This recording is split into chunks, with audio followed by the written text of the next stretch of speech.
अयोध्या में राम मंदिर के प्राण प्रतिष्ठा को लेकर लगभग सारी तैयारियां पूरी हो चुकी है। 22 जनवरी को होने वाले भव्य समारोह में शामिल होने के लिए आमंत्रण पत्र कार सेवकों से लेकर प्रमुख राजनीतिक दलों तक पहुंच चुके हैं। जहां इस निमंत्रण को लेकर आम जन उत्साहित है, वहीं कांग्रेस ने इसे आरएसएस और बीजेपी का राजनीतिक कार्यक्रम बताकर किनारा करना बेहतर समझा। कांग्रेस का ये फैसला लोकसभा चुनाव में कितना नफा नुकसान पहुंचाएगा, ये तो आने वाला वक्त ही बताएगा।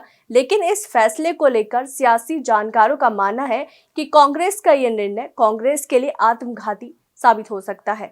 देखिए रिपोर्ट।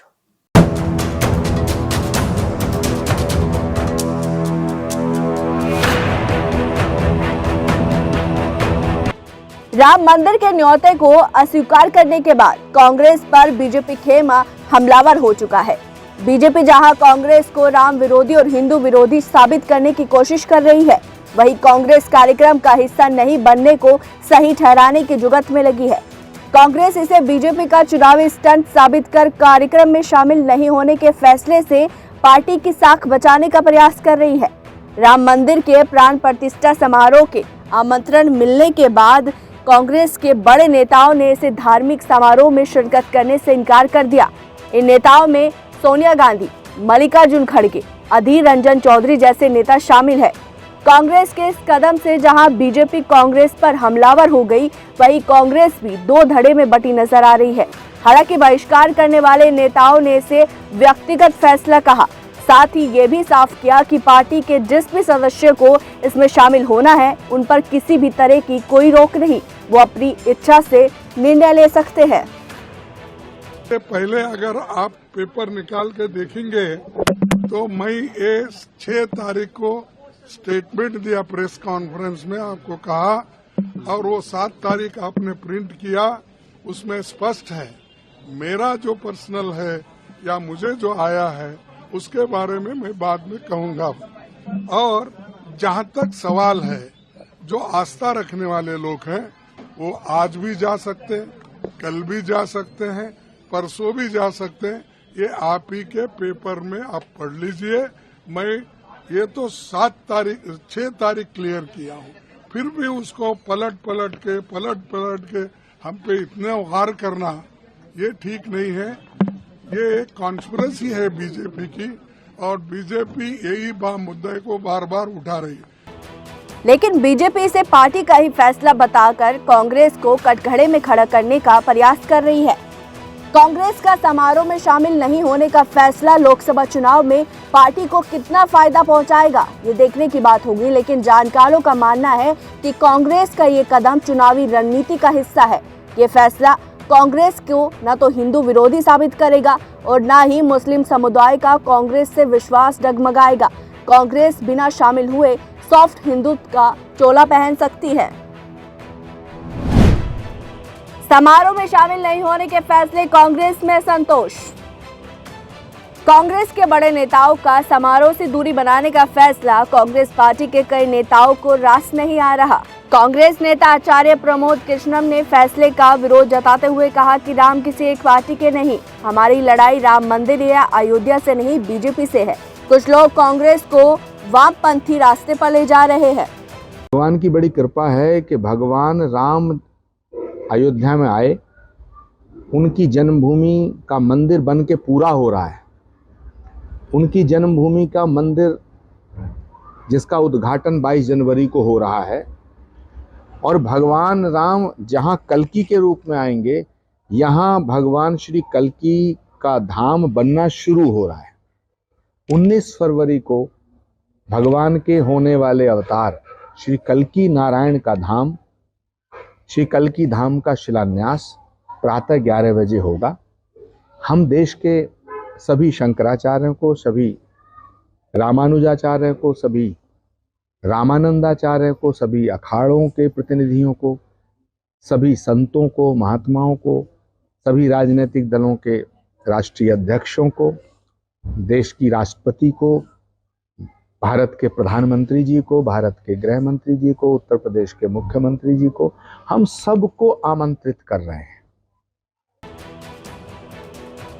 कांग्रेस के कुछ नेताओं का कहना है कि अयोध्या में रामलला के मंदिर का ताला तो राजीव गांधी के प्रधानमंत्री रहते हुए खुला, तो आज उनका रामलला की प्राण प्रतिष्ठा का विरोध करना आशंका पैदा करता है।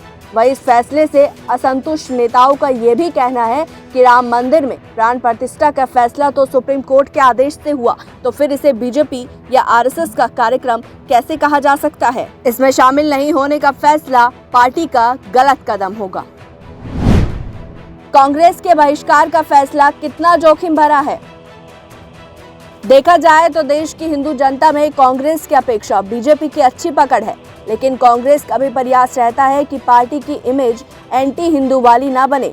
हिंदू मतदाताओं को साधने के लिए राहुल गांधी, प्रियंका सहित कई नेता चुनावी मौसम में मंदिरों और धार्मिक आयोजनों में अपनी उपस्थिति दर्ज कराने से नहीं चूकते। इसका नजारा हाल ही में हुए विधानसभा चुनाव में देखने को मिला था, जब मध्य प्रदेश के विधानसभा चुनाव में कांग्रेस नेता कमलनाथ बाबा बागेश्वर धाम की शरण में पहुंच गए थे। हालांकि बिहार में उन्हीं के साथ दल बाबा बागेश्वर धाम के प्रवचन के आयोजन का विरोध करते दिखाई दिए। वहीं छत्तीसगढ़ के पूर्व मुख्यमंत्री भूपेश बघेल ने भी राम वन गमन पथ का शुभारंभ कर अपनी चुनावी नैया पार लगाने की पूरी कोशिश की, लेकिन एक जगह हिंदू विचारधारा का विरोध और दूसरी जगह समर्थन से कांग्रेस का दोहरा चरित्र देश की जनता के सामने आया। नतीजा ये रहा कि कांग्रेस के इन प्रयासों के बावजूद जनता ने पूरी तरीके से कांग्रेस को नकार दिया। इसका मुख्य कारण यही दिखाई देता है कि कांग्रेस पर हिंदू मतदाताओं का कम होता विश्वास। कांग्रेस कितना भी प्रयास करे, लेकिन हिंदू मतदाताओं की नज़र में वो शक के दायरे में रहती है। कांग्रेस का समारोह से बहिष्कार करना कांग्रेस को कितना माइलेज पहुंचाएगा, ये आने वाले आम चुनाव में साफ हो जाएगा, लेकिन पार्टी का ये कदम फिलहाल जोखिम भरा दिखाई दे रहा है। कांग्रेस का समारोह से बहिष्कार, चुनावी रणनीति या मजबूरी?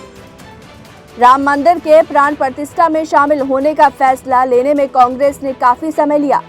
पार्टी में कई दिनों तक असमंजस की स्थिति बनी रही और आखिरकार कांग्रेस ने अपने पत्ते खोलते हुए समारोह में शामिल होने से इनकार कर दिया। कांग्रेस के इस फैसले के पीछे की वजह चुनावी रणनीति है या मजबूरी, ये हम जानने की कोशिश करते हैं। सूत्रों के मुताबिक कांग्रेस ने इंडिया गठबंधन की सहयोगी पार्टियों से आमंत्रण को लेकर सलाह मशवरा किया। इस बैठक में सामने आया कि गठबंधन की ज्यादातर पार्टी इस समारोह में शिरकत करने के खिलाफ है। माना जा रहा है कि यही वजह कार्यक्रम से दूर रहने की कांग्रेस की सियासी मजबूरी हो गई। कांग्रेस का बहिष्कार करने का फैसला टीएमसी कांग्रेस का समारोह से बॉयकॉट करने के फैसले के बाद आया। लेफ्ट पार्टियां टीएमसी कांग्रेस, डीएमके जैसी पार्टी पहले ही राम मंदिर की प्राण प्रतिष्ठा के कार्यक्रम से दूरी बनाने का ऐलान कर चुकी थी, जिसके चलते कांग्रेस ने भी इसी राह पर चलने में अपनी भलाई समझी। समारोह में शिरकत नहीं करने का फैसले को लेकर कांग्रेस ने दक्षिण भारत के अपने वोट बैंक को साधने की कोशिश की। कांग्रेस को उत्तर भारत में अपनी जीत का उतना भरोसा नहीं जितना दक्षिण भारत में है। पार्टी का मानना यही है कि राम मंदिर प्राण प्रतिष्ठा कार्यक्रम में शामिल होना अपने ही पैर में कुल्हाड़ी मारने जैसा है। पिछले कुछ समय से दक्षिण भारत में कांग्रेस की सहयोगी पार्टी हिंदुत्व को लेकर लगातार उकसाने वाले बयान दे रही है, ताकि उस वोट बैंक पर सेंध लगा सके। इसके अलावा कांग्रेस ने राम मंदिर की प्राण प्रतिष्ठा की तारीख को लेकर भी सवाल उठाने शुरू कर दिए हैं। कांग्रेस का कहना है कि आखिर किस कैलेंडर को देखकर इस तारीख पर प्राण प्रतिष्ठा का मुहूर्त निकाला गया। अगर प्राण प्रतिष्ठा करनी थी तो रामनवमी से बेहतर दिन कौन सा हो सकता था। 22 जनवरी को प्राण प्रतिष्ठा करना महज राजनीतिक एजेंडा है और कुछ नहीं। लेकिन कांग्रेस के इन दावों की अब पोल खुलती नजर आ रही है। 4 में 3 शंकराचार्यों ने इस कार्यक्रम को लेकर प्रसन्नता जाहिर की और कार्यक्रम को लेकर किसी भी तरह की नाराजगी को सिरे से नकार दिया। जहां तक 22 जनवरी तारीख का सवाल है, तो हिंदू मान्यता के अनुसार मकर संक्रांति से लेकर 25 जनवरी तक के समय को बहुत शुभ माना जाता है। खास तौर से 22 जनवरी को पोक्ष एकादशी और जिस मुहूर्त में प्राण प्रतिष्ठा की जाएगी वो 41 साल के बाद आया है। कांग्रेस ने राम मंदिर के प्राण प्रतिष्ठा कार्यक्रम में नहीं जाने का जोखिम तो उठा लिया। आने वाले समय में उसे जनता को कई सवालों का जवाब देना होगा, जो कांग्रेस के लिए मुश्किल होगा। TNP news.